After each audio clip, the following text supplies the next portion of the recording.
In this video, I want to show you how to use end-to-end encrypted chat on Instagram. So without further ado, let's get started. First thing, you have to simply open up the Instagram app. Then you have to simply tap on the Instagram DM message. Now at the top you can see there's a little plus icon, so simply tap on this one. Now at the top you can see there's a new option, start end-to-end encrypted chat, so simply tap on this one. Now you need to simply select the specific member for to do the end-to-end encryption chat. So I just want to send myself message, and you can see the messages and calls are secure with end-to-end encryption.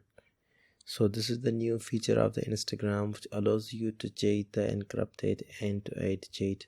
So I hope you enjoyed this video. If you find this video helpful for you, then please like, comment and share this video. Thank you so much for watching.